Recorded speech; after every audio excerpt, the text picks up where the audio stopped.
За. За бүгдийг дахиад орой. За. Тэгээ би ярьж эхлэхээс өмнө өнөөдөр нэг хэлэх зүйл байна. Өнөөдөр энэ газар цугласан бүх хүнд Бурхны бэлэг байгаа. За би хамгийн сүүлд тэр бэлгийг хэлнэ. Тийм болохоор та нар анхааралтай сонсоорой гэж хэлэх байна. За. Тэгэхээр эхлээд би та нараас нэг асуулт асуумаар байна л да. Бурхан яагаад Израильчуудад хуулийг өгсөн юм бэ? Яагаад өгсөн бэ? Юу гэж бодож байна? Яагаад гэвэл Бурхан анх Израильчуудыг сонгосон. Тэгээд хамгийн түрүүнд сонгосон учраас хууль байхгүй бол хүн бүр өөртөөхөө хүслээр бодлоор явах учраас Бурханы 10 хуулийг хүмүүсээ дамжуулж өгсөн. За нэг осондоо Бурхан хуулийг биелүүлээрэй гэж өгсөн юм тийм ээ. Сахиараа гэж өгсөн тийм ээ. За тэгвэл яагаад Израильчууд хуулийг сахихтаа бүдэрсэн юм бэ? Энэ талаар та нар бодож үзчихсэн үү? За тэгээд би 3 дахь асуулт нь байгаа. Бид нар нэгүслэр аврагдсан тийм үү? Тэгэхээр бид нар өөрсдөө хуулийг сахих гэж явж байхдаа хуулийг биелүүлж чадаагүй учраас бид нар аврагдах юмч боломжгүй болсон тийм ээ. Тэгэхээр яг энийг харахтаа Бурхан юу гэж хэлсэн гэхээр хуулийн гүйцэтгэж чадаагүйг хийхийн тулд өөрийнхөө хүүг илгээсэн тийм үү? Тэгэхээр бид нар нэгүслэрээ Бурханы хуулиас чөлөөлөгдөд аврагдсан байх нь. За тэгвэл нэгүслэр аврагдсан бидэнд одоо хууль хэрэгтэй юм болов? Та нар юу гэж бодож байна? Хэрэгтэй. За хэрэггүй гэж бодож байгаа юм байна. Тийм. Хууль гэдэг нь ерөөсөө тэр 10 тушаалыг хэлэхгүй. Бурханы амнаас гарч байгаа үг бүрийг хууль гэж хүлээж авах хэрэгтэй тийм үү? За тэгэхээр хууль бидэнд хэрэгтэй бол бид нар хуулийг биелүүлээ явж байхдаа та нарт юу бодогддог вэ? Бурхан ингэж хэлсэн тийм үү? Хуучин гэрэн дээр хэлсэн байгаа. Чи бүү завхаар гэж хэлсэн тийм ээ? Тэгээ шинэ гэрэн дээр Есүс Христ ирэхдээ юу гэж хэлсэн бэ гэхээр бүр төгс хуулийг авчирсан байгаа даа. Чи зүрхэндээ хэн нэгнийг тачаадан хүсэх юм бол тэр чинь аль хэдийн завхаарсан гэж хэлсэн байгаа тийм үү? Нөгөө нэг завхаар хүслээ арай гэж захирч исэн хүндээ бүр хэцүү хууль аваад ирчихсэн байна. Тэгэхээр одоо бид яг яах ёстой юм бэ? Зүрхэндээ хэн нэгнийг тачаадж байгаагүй хүн энэ дунд байна уу? Байхгүй тийм үү? Тэгэхээр одоо яах ёстой юм бол? Бүгд тажаадсан биз дээ. Ер нь бол энэ үнэн тийм үү? Бүгдээрээ хүн учраас бүгдийн зүйлийг бодсон байна. Тэгэхээр энэ маань Бурханы өмнө нүгэл гэж тооцогдож байгаа. Одоо бид нэг яах ёстой юм бол? За. Тэгэхээр За тэгэхээр Израильчууд яагаад хуулийг сахихтаа бүдэрсэн бэ гэдэг зүйлийг энэ тайлбарлахыг хүсэж байна. За тэгэхээр Египтээс гарсан 20-ын 18-аас 19 дэх ишлэлийг хамтдаа харцгаая төхөө. Египтээс гарсан 20-ын 18-аас 19. Египтээс гарсан.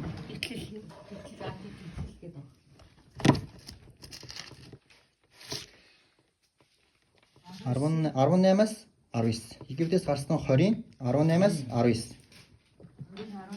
19. За би эндээс уншаад өгье.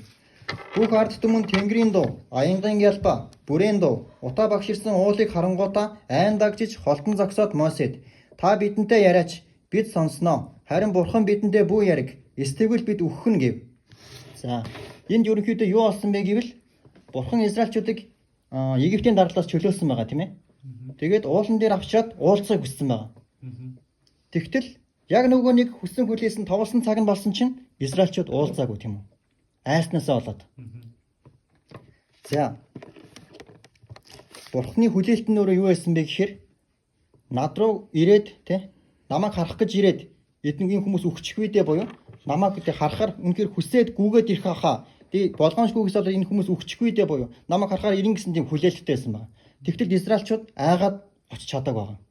Тэгээ юу гэж хэлсэн бэ гэхээр болио на Бурхан ч амар бурхан байна. Та зүгээр бидний өмнөөс шууд Бурхантай ярьчаад тэр бид нар эндэл байж. Хэвээ аим шигтэй бурхан байна гэж хэлсэн байгаа.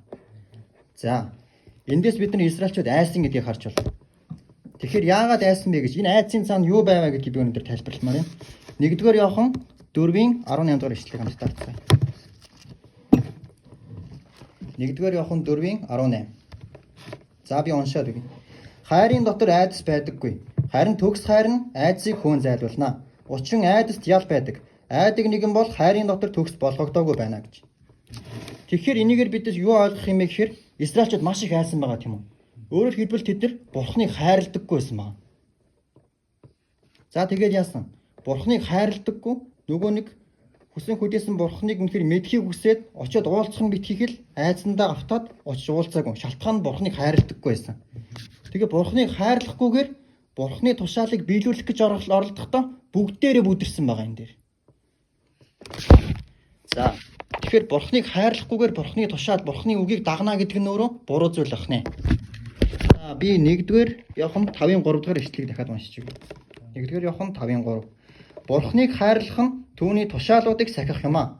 Түүний тушаалууд нь хүнд дарамт биш билээ гэж хэлсэн байна. За тэгэхээр бурхныг хайрлаж байгаа хүмүүс бурхны үгийг сахих ёстой ахнэ. Тэгтэл Израильчууд бурхныг хайрлахгүйгээр сахих гэж оролцсон байхгүй. Тэгэхдээ бүгдээрээ бүдэрсэн байна. За энэ зүйлийг ойлгох ёстой. Бүгдээрээ хамтдаа бурхныг хайрлах нь түүний тушаалуудыг сахих юм а гэж хэлж чадах юм. За 1 2 3. Бурхныг хайрлах нь түүний тушаалуудыг сахих юм а. Амен. Бурхныг хайрлах нь Түүний тушаалуудыг сахих юм а. За. Тэгэхээр энэ дээр бид нар нэг зүйлийг ойлгох ёстой. Бурхныг тодорхойлолт Библиэд маш олон байдаг тийм үү? Бурхан бол хайр, бурхан бол сүнс, бурхан бол аврагч зөндөө тодорхойлолт байдаг. Би эндээс нэг зүйлийг нь онцолж ярмаар юм л да. Бурхан бол үг гэдэг үгийг. Бурхан бол үг. Бурхныг хайрладаг хүн үгийг хайрладаг бахны. Үгэнд удирдуулдаг бахны. Тэгэхээр би танаас нэг зүйл бодохыг хүсэж байна. Та нар бурханд өдөрт хэдэн цаг гаргадаг вэ? Өдөрт 24 цаг байдаг тийм үү? Бурхны үгийг уншаад өдөрт хэдэн цаг гаргадаг вэ? Бид нэр хоол идэхээ мартдаггүй хэрнээ бурхны үгийг уншихаа мартдаг байна. Тэгэхээр энэ маань өөрөө бурхныг хайрлаж байна гэдэг тэр зүйлтэй зөрчилдөд байгаа маа. Бурхныг хайрладаг хүн бурхны үгэнд цаг гаргадаг. Бурхны үгийг хайрладаг учраас. За энэ зүйлийг ойлгох хэрэгтэй. Дараа нь за тэгвэл нэг ийм асуулт гарч ирж байгаа эндээс. Бид нэр бурхныг хайрладаг юм байна тийм үү? За бид нар бурхны тушаалыг хайрлаж сахих хэрэгтэй юм байна. Тэгвэл бид нар бурхныг хайрлаад бурхны тушаалыг сахиа явж байхдаа алдаа гаргадаг тийм ээ. Тэгвэл одоо яах юм бол? Бид нар бурхныг хайрладаг, бурхны тушаалыг сахих гэж оролдоо явж байна. Тэгсэрний бид нар чадахгүй байна хүн учраас. Одоо бид нар яах юм бол? Гэмших хэрэгтэй. За би энэ зүйлийг ойлгох гэж нэлээд урт хугацааг зарцуулсан л та. Жишээ нь одоо жишээ аваад ярих юм бол нөгөө нэг сая хэлсэн завхаар хүсэл тийм ээ. Хин нэгний тачаадах хүсэл. Тэгэхдээ би бурхныг уншиж байхдаа би зүрхэндээ миний дотор тэр зүйл байгааг мэдээд энэ өөрөө буруу гэдгийг ойлгож ирсэн байна. Би одоо яах вэ? Бурхан минь би таны хуулийг биелүүлмээр, би таныг хайрладаг, таны үгийн дагуу амьдрмаар. Тэгэхдээ миний сэтгэлд ийм зүйл бодогдоод байна. Би одоо яах ёстой юм бэ? Тэгээ би их хайж залбирсан байна. Тэгээд надад ойлгуулсан зүйл нь юу байсан бэ гэхээр бурхны үгийг хайрлаж сахих үед бурхны үгийн дагуу амьдрахаар шийдэх үед бидний зүрх сэтгэл өөрчлөгддөг байна. Энэ зүйлийг надад ойлгуулсан байна. За тэгэхээр бурхныг хайрлаад тушаалыг сахиад явж байгаа хүнд за би дүгнэлтээс нь хэлье. Ямар ч ял байхгүй. Би бурхны тушаалуудыг сахихгүй байгаа хүнд ял байхгүй. Зөвхөн идэгдэг хүнд ял байхгүй гэж хэлж чадахгүй. Бурхныг хайрладаг, түүний үгийн дагуу амьдрахаар зүтгээд явж байгаа хүмүүст ямар ч ял байхгүй гэж би хэлж байна. За Дуулал 119-ийн 39-р бүлгийг би данд уншиж байна.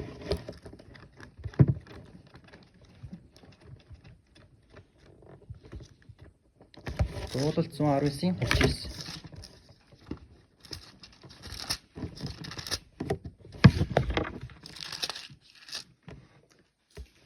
Миний айдаг буруутгалыг надаас зайлуулаач. Учир нь таны тогтоолууд бол сайн билээ. За дуулаач маань ингэж хэлсэн байна. Миний айдаг буруутгалыг надаас зайлуулаач. Учир нь таны тогтоолууд бол сайн билээ гэж хэлсэн байна. Энийг би арай өөрөөр хөрвүүлээд хэлэх юм бол би таны хуулийг сайн гэдгийг хүлээн зөвшөөрдөг. Би таны үгэнд захирахыг хүсдэг. Тэгвэл би бүдрээд байна. Яах вэ? Миний буруутгалыг надаас зайлуулаач гэж залбирсан байна. За тэгэхээр хариулт нь Илчлэлт номын 12-оос 17 дугаар 12-ийн 17 дугаар ишлэлээр энэний хариулт байдаг. 12-ийн 17. За би уншаад өгье. 12-ийн 17 биш юм байна шүү. 12-ийн 10 дугаар ишлэл юм байна. За би уншаад өгье. Би тэнгэрт чанга дуугаар ингэж хэлхийг сонсвоо. Бурхны өмнө ах дүүсийг маань өдөр шөнөгүй буруутгадаг, тэднийг буруутгагч доош хаягдсан учраас эдгээр бидний Бурхны аврал, хүч, хаанчлал ба түүний Христийн эрх мэдэл хурж ирлээ. Тэд түүнийг хурганы цус өөрсдийн гэрчлэлийн үгээр ялжээ. Тэд өхөн хөхтлээ амиа хайрлаагүй юмаа гэж бичигдсэн байна. Тэгэхээр бидний хамгийн сүүлийн үгийг нь маш сайн анхаарах хэрэгтэй. Өхөн хөхтлээ амиа хайрлаагүй буюу амнаасаа илүү бурхныг хайрладаг, бурхны үгийг хайрладаг хүмүүс сатаныг ялсан байх нэ. Ойлгосноо? Ойлгомжтой байна уу? дахиад хэлдэ. Тэд түүнийг хурганы цус өөрсдийн гэрчлэлийн үгээр ялжээ. Тэд өхөн хөхтлээ амиа хайрлаагүй юмаа гэж хэлсэн байна. Тэгэхээр өхөн хөхтлээ амиа хайрлаагүй буюу амнаасаа илүү бурхныг хайрладаг хүмүүс, бурхны үгийг хайрладаг хүмүүс сатаныг ялжээ. Ингэж бичигдсэн байгаа энэ дээр. Тэгэхээр Есүс Христ загламаа дээр цовдлогдох үед нөгөө нэг үхлээр нөгөө нэг боочлогдчихсэн хүмүүсийн өрн сайраад бид нар бүгдээрээ аврагдсан тийм үү. Тэгээ яг энэ дахил биелэгдэх үед энэ зүйл болсон байгаа. Бурхны өмнө ах дүүсийг маань өдөр шөнөгүй буруутгадаг, тэднийг буруутгагч доош хаягдсан учраас эдгээр бидний бурхны аврал, хүч, хаанчлал ба түүний Христийн эрх мэдэл хүрчирлээ гэж хэлсэн байгаа. Тэгэхээр яг саяны Давид хааны гуйжсэн зүйл энд биелэгдсэн байх нэ. Есүс Христийг ирэх үед тэр дахил өргөгдөх үед энэ зүйл нь биелэгдсэн байгаа даа. Тэгэхээр Есүс Христэд итгэдэг, Бурхны үгэнд дуулууртай ханддаг, амьдрах гээд хичээж байгаа тэр хүмүүст ямар ч ял байхгүй гэж энэ дэр хэлсэн байна. За.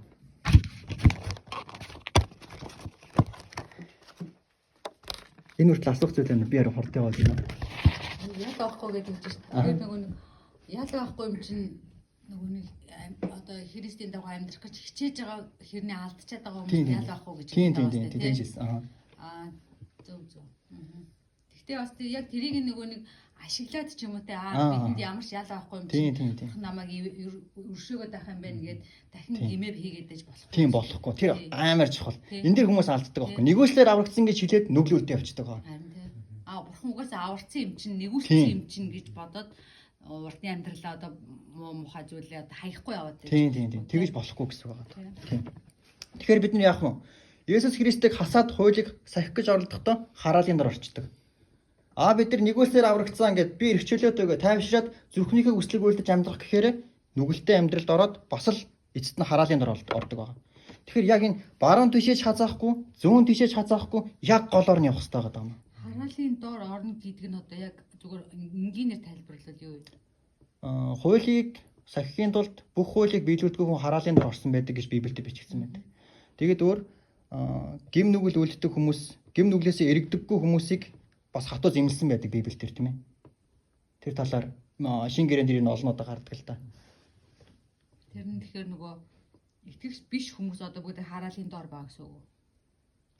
Төрхөөсөө Бурхны уур хилэн хүртэх хүмүүс гэж Библиэлд бичсэн байдаг шин гэрээн дээр. Итгэдэггүй хүмүүс Есүс Христийг аврагчаа гэж хүлээж аваагүй хүмүүс хараал дор ядгаа гэсэн үг.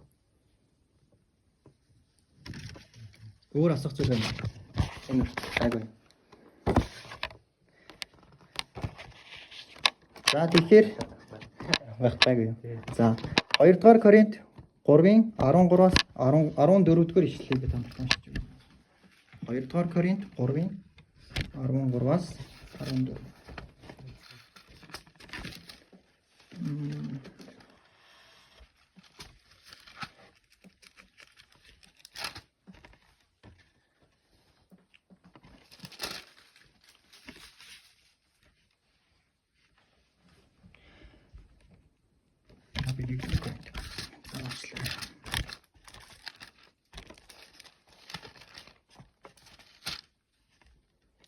Бид Мосе шиг биш юм аа.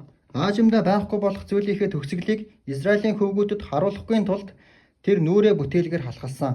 Харин тэдний ухаан санаа хатуурсан ажээ. Тэгээд яг энэ өдрийг хүртэл хуучин гэрээг уншихад нь ч өнөөх бүтээлэг авагдaltaгүй үлджээ. Яагаад гэвэл тэр нь Христ дотор л зайлуулагдана. Энэ өдрийг хүртэл Мосег унших бүрд тэдний зүрхэн дээр нь бүтээлэг тавиастай байдаг. Гэвч хүн эзэнд хандаж эргэх бүрд нь өнөөх бүтээлэг авагддаг. Эзэн бол сүнс мөн. Эзний сүнс хаан байна. Тэнд эрх чөлөө байдаг. Харин бид бүгд бүтээлэггүй нүрээр эзний алдрын тусгалыг хардаг. Бид энэхүү түүний дүрд алдраас алдарт өөрчлөгддөг. Энэ нь эзний сүнсээр болдог юм аа гэж бичигдсэн байна. За би хамгийн сүүлийн ишлэлийг нь онцлмоор.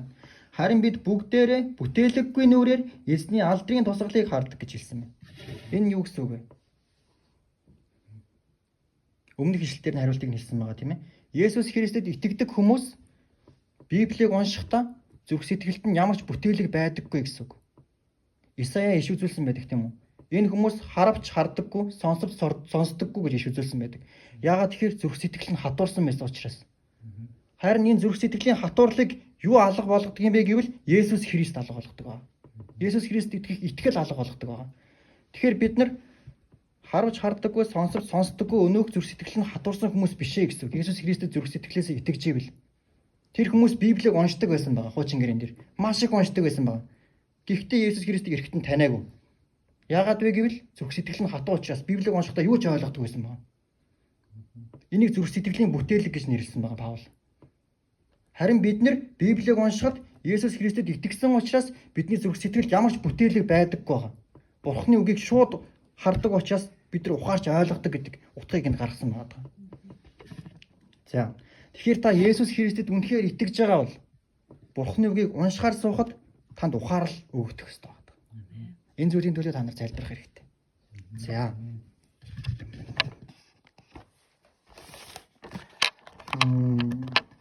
За ер нь энэ хүрээд өнөөдрийн хоолц үг маань ер нь дуусч байгаа маань.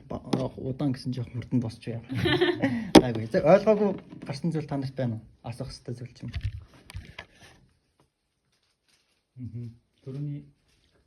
Төрөний яхаар гох яг чи асуусан талаар яг асууж ирсэн. Яг нөгөө эзний үгийг сах мэддэг мөртлөө нөгөө гимээ хийгээл яваад шүү дээ. Тийм. Тэр хүн аврал байгаа юу, хараал байгаа юу? Энэ нөгөө теологийн хувьд амар одоо нөгөө пастор хүртэл ахч нар хүртэл яг энэ дээр зөвчлөлтөө итгэцэн тий баптизм хүртэл итгэцэн мөртлөө итгээд бурханд итгээд бурхны магтаал хүндлээд айгүй сайн гэж явж байгаас мөртлөө бүр итгэж биш амьдралаар амьдраа явж. Тэгээд бурхныг ингээ муулдаг, бурхны итгэж хүмүүсийг муулдаг тий. Өөд хүнд очиж яадаг юм. Ингээд тэр хүмүүст аврал байгаа юу гэдэг одоо асуулт чамаас асуусан байна. За. Тэр бүр бурхныг ингээ одоо нэг зүйл бүр үүсгэж байгаа юм шүү дээ. Итгэж байсан мөртлөө үүсгэж байгаа даа. Итгэлийн амьдралаар амьдарч байгаа. Болоод бүр болоод бурханд итгэхээ болоод бурхны хүмүүсийг ингээ одоо харааж байгаа юм. Муулж тий. Тэгэхээр Библиэлд ингэж бичсэн байдаг. Айсвэ нэгэн тун удахгүй ирнэ. Тэр саадахгүй. Харин миний зөвхт нэгэн итгэлээр амьдрнаа. Хэрвээ тэр буцах аваас би түүнийг таалахгүй гэж бичсэн байдаг. Тэгэхээр яг хэн аврагдаж хэн аврагдахгүй вэ гэдгийг яг үүнд бол хинч хэлж мэдэхгүй байгаа. Паул хүртэл өөрөө авралтаа санаа зовж исэн удаа байдаг байхгүй. Сайн мэдээ би бусдад хараадаг хэрнээ би өөрөө тэнцээгүй байвал яана гэж боддог байсан байгаа. Тэгэхдээ би хамгийн баталгаатай нэг зүйлийг хэлж чадна. Яавал аврагдах вэ гэж Паул хэлсэн байгаа. Би замаа дуусгасан. Би сайн тэмцлэр тэмцсэн. Мөнх амийн титмэн надад зориулж ихэгдэжээ гэж. Тэгэхээр бид нар эзэн дотор итгэлээ эхнээсэн бат цагийн үед баттай аврагдана. За, ийм ойлголт юмс гарч ирж байна. Тэгэхээр өнөөдрийн хэлэх гэсэн юм а товчлоод хэлэх юм бол бид нар Бурхны үгийг заавал сахих хэрэгтэй байна. Бурхны үгийн дагуу амьдрах хэрэгтэй байна. Бурхныг хайрлана гэдэг нь өөрөө Бурхны үгийн дагуу амьдрах, Бурхны үгийг хайрлах тэр хайрыг хэлж байгаа юм а. Тийм учраас та шинэ гэрээг уншихдаа гарч байгаа үг бүрийг нь анхааралтай уншаарай. Амьдрал дээр хэрэгжүүлээрэй. Заавал хэрэгжүүлээрэй. Энэ амархан байхгүй. Яагаад гэвэл бидний сэтгэл өөрөө эдгэршгүй өвчтөй учраас энэ амархан байхгүй. Харин та тэр үед нь залбираарай. Яах вэ? Бурхны хууль ингэж идэг. Тэгтэл миний сэтгэлд ийм зүйл байгаад байна. Би одоо яах вэ? Залбираарай. Энийг Тэнгэрийн хаанчлыг хайх гэж хэлээд байгаа юм аа. Ахтандраа. Тэнгэрийн хаанчлыг хайна гэдэг нь энийг хэлээд байгаа. Өөрсдийгөө төлөө ойлгох тэр зөвхт бус сэтгэлийнхээ төлөө шаналж ойлгохыг хэлж байгаа. Ингэж хайсан хүнд Тэнгэрийн хаанчлал олдно. Бүх зүрхээрээ та нар намайг хайвал би та нарт олдно гэж хэлсэн байгаа тийм ээ. Энэ бол Бурхны амлалт. За. Тэгэхээр миний өнөөдөр хэлэх гэсэн зүйл нь юу байсан бэ гэхээр бид нар Бурхны үгийг сахих хэрэгтэй байна. Сахихдаа Бурхны үгийг хайрлаж сахих хэрэгтэй байна. Амен. Тушаал дарамт мэтэр биш Бурхны үгийг хайрлах хэрэгтэй байна. За. Би өнөөдөр нэг бэлэг байгаа гэж хэлсэн тийм ээ. За, энэ бэлэг нь болохоор дуулал 119 дэх бүлэг байгаа. 119 дэх бүлэг. Одоо биш, одоо уншихгүй шүү, одоо биш. Бүгд бидэд бэлэг өгөхгүй юм уу? Ингэн бүгдээрээ гэртээ харна. За, хийх юма хийгээд дуусна. За, нэг амьсгаа авцгаач. Тэгээд бурхан залбираарай. Дуулал 119 дэх бүлгийг эхнээс нь дуустал анхааралтай уншаарай хүмүүсээ. За. Аха. Танарт бурхны бэлэг бэлдсэн байна. Амин. Тэрийг өөрөө яаж мэдээд байна? За би яагаад танарт өөрөө уншиж өгөхгүй байна вэ гэхээр баян уншдаг зүйлээс хүн шин зүйлийг олж харахтаа баяр хөөрөөр дүүрдэг байна. Би энэ баяр хөөргийг та нараас болгохыг хүсэв. Тийм учраас та нар өөрсдөө уншаарай. Гэтэ уншихдаа хэтэрхий битгий хурдан уншаарай, удаанаар тунгааж бодоод уншаарай. Дуулал 119 дэх бүлэг. Эхнээс нь ахуулаад сүүлд хүртэл за нэг үсрээс 30-аад минут л болно доо. Айгу урт те. Тийм. Үг бүрийг нь тунгаагаад уншаарай гэж би танаас хүсмээр. За тэгээд ирнэ. Энэ хүрээд нөгөө нэг бурхны үгийг сахих ёстой гэсэн шүү дээ. Аха. Тэгээд ингээ бодоод хахад нөгөө ингээд бурхан ингээ за хороо дэлхий бүх зүйлийг ингээ хүн төрөл ингээ бүтээсэн. Тэгээд хүнийг хамгийн нөгөө нэг бурханлаг одоо бурхантай адилханаар бүтээсэн гэдэг дээ шүү дээ. Тэгээд нөгөө одоо ингээд бурхны үгийг сахих гэдэг ингээд энэ бол бурхны тушаал гэдэг ингээд бурхан өгсөн байна. Тэгэхэд хүн өөрөө бурхан ингээд энд бурхан байна, хинд хүн байна гэж бодоход тушаал өгсөн, сахих гэдэг ингээд өгсөн байхад нөгөө хүн өөрөөсөө үйлдэл гаргахгүй, өөрөөсөө ямар нэгэн одоо юу гэдэг нэг юм үйлдэл одоо нэг юм гаргахгүй л тэр зүйлийг ингээд хүн сонголт нь байхаар хийхгүй л бол нөгөө нэг бурхны тушаал тэндээ байгаа л. Тэ? Тэгэхээр нөгөө нэг хоёр талаасаа ингэж бас нөгөө нэг бурхан энд бидэнд ингээ өгөө өгсөн тушаалаа өгсөн байхад тушаалыг биелүүлгээд өгсөн байхад хүн тэрийг хөдлөхгүй л хинч бурхны тушаалыг биелүүлэхгүй шүү дээ, тэ? Тэгэхээр би юу хэлэх гээд байна гэхээр нөгөө хоёр талаасаа ингэж нөгөө нэг одоо юу нэг сорон шиг ингэж таталцчихиж ингэж нөгөө тэр зүйл ингээ бий болно. Тэгэхгүй бурхан энд хичнээн ингээд тушаалтайгаа ингээд байгаад идэг хүн өөрөө хөдлөхгүй л энэ юу ч болохгүй байна л гэж сайн ойлгосон байхгүй. Ер нь бол зөв. Зөв. Тэгэхээр биднээс ингээд бас нөгөө нэг хичээл зүтгэл юм уу ямар нэгэн ийм нөгөө зориулт харах хэрэгтэй. Тэгэхгүй ингээд тийм байна. За бурхны тушаал байдсан байна, үгэнд байдсан байна, библ байдсан байна гэд тэгээд ямар ч юм хийхгүйгээр өөрийнхөө замаар явах юм бол тэр хүн хизээш бурхны замаар явахгүй шүү дээ. Тэгэхээр би юм уу одоо энэ сууж байгаа хүмүүс ямар нэгэн үйлдэл юм уу ямар нэгэн одоо ганц минутыг ч гэсэн юм уу зориулт гаргаад бурхны үгийг нь уншаад үзэх юм бол тэр хүнд бурхны нэгүслэл те одоо үг нь өгөгдөөд мэрэгэн ухаан юм уу те тэр зүйл нь өгөгдчихэж хүн ойлгож иж бурхны үгийг нөгөө тушаалыг биелүүлнэ шүү дээ те. Тэгэхгүй зүгээр нэг юм дүрм журм ингээл уншаал байдаг ямар утга учиртайг нь ч мэдэхгүй бүү завхаар юуны төлөөс завхаарахгүй байх ёстой энэ тэр зүйлийг нь мэдэхгүй зүгээр л нэм хуулийг нь биелүүлэхгээл ингээд байх юм бол ямар ч утга учиргүй шүү дээ. Тин чи утга учир одоо миний төлөө чи яах гээд ингээ энэ зүйлийг хийгээд бурхан хийлэх гээд байгаа нэг утга учир байгаа шүү дээ. Тэрийг нь бас ойлгох хэрэгтэй болов гэж боддог. Тэгэхээр бурхан биднэрт яагаад хуулийг өгсөн бэ гэдгийг бас өөрөөр нэг тайлбарлах юм бол бурханыг ирж хайгаасаа гэдэг тэр зүйлийг ойлгуулахын тулд бидэд хуулийг өгсөн байна. Бүү завхаар та яагаад ингэж хэлсэн бэ? Тэ? Яг энэ зүрх сэтгэлээр бид нар хайх хэрэгтэй бурханы үгийг. Тийм учраас бурханы үгийг маш сайн уншаарай хүмүүсээ. Бурханы үгэнд цаг гаргадаггүй хэрний бурханыг хайрладаг гэж хэлж ивэл тэр нь өөрөө асуудалтай шүү. Тийм. Ямар зориултаа, ямар зүрх сэтгэлтэй уншина вэ гэдэг нь маш чухал. Эрийн хайх зүрх сэтгэлээр унших хэрэгтэй. Бурханы. Тэгээ ирж хайх юм бол надад тэр нь ямар ашигтай юм те. Надад яагаад намайг унших гээд байгаа, яагаад намайг итгэх гээд байгаа гол утга учирыг нь сайн ингэж нөгөө нэг гаргаж өгөхгүй л нөгөө зүгээр сахих бурхны үгийг сахиараа хүмүүсээ гэж хэлчих юм бол нөгөө нэг юм зүгээр нэг юм дүрм өгч байгаа юм шиг байна. Ямар утга учиртай энэ чи чиний төлөө юм уу, чиний төлөө биш юм уу, яагаад ийм байгаа гэдгийг нь аюу сайн ингэж нөгөө гаргаж өгөх юм бол хүмүүс бурхны үг чи ийм сайн болохоор надад үнэхээр хэрэгтэй болохоор би унших хэрэгтэй юм байна гэх тэгэж ойлгохгүй л нөгөө уншаарай тэгээрэй сахиараа гэх юм бол би бол нэг ийм одоо юу гэх ингээд нэг жоохон тэгэхгүй бол болохгүй гэсэн үе карано мисэнд байна. Тэгэж хүлээж авч байгаа болохоор ингээд ямар утга учиртай үг болоод уншихэд байгаа юм бэ? Яагаад тэгж байгаа юм бэ? Гүн цаана утга учир байгаа учраас тэрийг бас хэлж байгаа хэл гэж бодож байна. Тийм. Ийм хэлсэн. За. Үг хэлсэн дурслаа. Үгүй. Яг сэтгэлээ хэлээ явуул дараа нөгөө билүүт өөрт амрах. Аха. Чи өөрөө тэр дундаас ойлгоод би нүгэн дээр ингэж хэлэх хэрэгтэй юм байна. Тэр нь илүү. Тэгэхгүй араач нь хэлэх юм бол чи буруугаар ойлгох магадaltaй. Тэгэхээр нөгөө ялангуяа бас үйлчлэлийн багийн уудалч гэсэн онлайнаар биш яг нүүр хараад уулзвал илүү бие биед ойлголцох. Тэгэхээр чиний одоо энэ ярьж байгаа юм дээр бид нэг комент хэлээ явал чи илүү окей. Энэ дээр анхаарах юм бэ. Бурхан цаа ингэж өгөөч гэдэг. Илүү гоё одоо ингэ өөрийгөө бэлдээл юм гэсэн.